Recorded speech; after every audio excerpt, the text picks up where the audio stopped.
नमस्ते। रिसेंटली खबर आई थी कि इलाहाबाद हाई कोर्ट ने यूपी मदरसा एक्ट को खारिज कर दिया था, रद्द कर दिया था। उसके बाद बहुत सारे लोग ये कह रहे थे कि वास्तव में यही एक सेकुलर भारत है, धर्मनिरपेक्ष भारत है, जहाँ एक मजहबी स्कूलों का कोई स्थान नहीं होगा, जिससे भारत में चरमपंथी गतिविधि बढ़ती रहती है। वो लोग भारत में इस तरह जिहादीकरण करते रहते थे। पर इलाहाबाद हाई कोर्ट ने एक्शन लेते हुए इस तरह एक मदरसा एक्ट 2004 जो था उसको खारिज कर दिया था।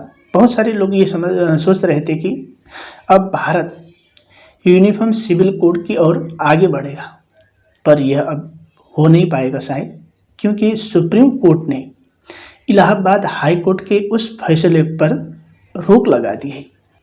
अब ये अजीब बात है कि लोग जिस फैसले को ज़्यादा पसंद कर रहे थे इलाहाबाद हाई कोर्ट के, उसी को ही सुप्रीम कोर्ट ने रोक लगा दी उसी पर, और उल्टा सरकार और केंद्र सरकार और यूपी सरकार को जवाब देने के लिए कहा। सुप्रीम कोर्ट ने शुक्रवार को UP board of Madrasa education act 2004 को असंवैधानिक करार देने वाले इलाहाबाद हाई कोर्ट के फैसले पर रोक लगा दी। इसके बाद ही केंद्र और यूपी सरकार से 13 मई तक जवाब मंगाई। कोर्ट का कहना है कि हाई कोर्ट के फैसले से 17 लाख छात्रों पर असर पड़ेगा। लोग ये सोच रहे थे कि अब यूनिफॉर्म सिविल कोड आएगा।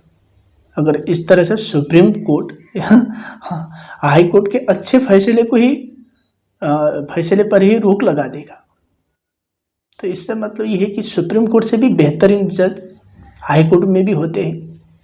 हम ये तो हमने भी देखा है कि किस तरह नुपुर शर्मा के समय में एक सुप्रीम कोर्ट की जज थे, उस समय भी चंद्रचूड़ भी थे। चंद्रचूड़ ने तो अपने जज को तो समझाया ही नहीं, समझाना चाहिए था, वो तो बहुत विद्वान है। जब मोदी सरकार को समझाने की कोशिश करते हैं, नरेंद्र मोदी को समझाने की कोशिश करने वाले चंद्रचूड़ साहब जो अपने जज लोग को क्यों समझाने की कोशिश नहीं करते।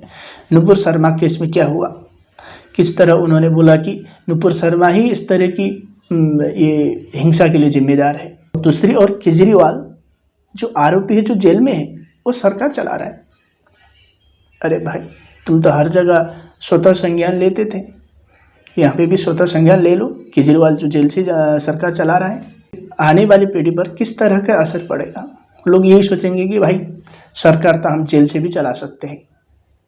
ये सुप्रीम कोर्ट ने देखना चाहिए। सुप्रीम कोर्ट तो हर जगह तो मोदी सरकार के खिलाफ तो बोल ही लेती है, मोदी को तो डांटती तो रहती है मोदी सरकार को, ये नहीं वो नहीं। अब यहाँ पे भी कर लेती। चंडीगढ़ मेयर इलेक्शन में जो धांधली भी हुआ, उसमें आपने स्वतः संज्ञान लिया, ठीक है, अच्छा किया आपने, डेमोक्रेसी की रक्षा कर रहे थे। तो आज आपके सामने जेल के अंदर से एक मुख्यमंत्री शासन चालू कर रहा है। केजरीवाल जो जेल से सरकार चला रहा है, उसने कितनी बार सुप्रीम कोर्ट में, हाई कोर्ट में जाकर माफ़ी मांगी है, और उसकी माफ़ी स्वीकार भी हुई है। ये मानहानि केस में बाबा रामदेव जो बेचारे खुद कोर्ट में जाके माफ़ी भी मांग रहे थे, उनकी तो कोई माफ़ी भी उनकी स्वीकार नहीं हुई। बोलते हैं कि तुम इसके लायक नहीं हो। अब बाबा रामदेव में क्या करना पड़ेगा ये तो पता नहीं। सुप्रीम कोर्ट अब लगता है बाबा रामदेव को सजा देकर ही रहेगा। माफ़ी भी उनकी स्वीकार्य नहीं है। बहुत सारे लोग ऐसे जिनकी माफ़ी स्वीकार कर लेता है। इनको तो प्रशांत भूषण जैसे वकील चाहिए जो 1 रुपया देने के लिए भी रगड़ दे।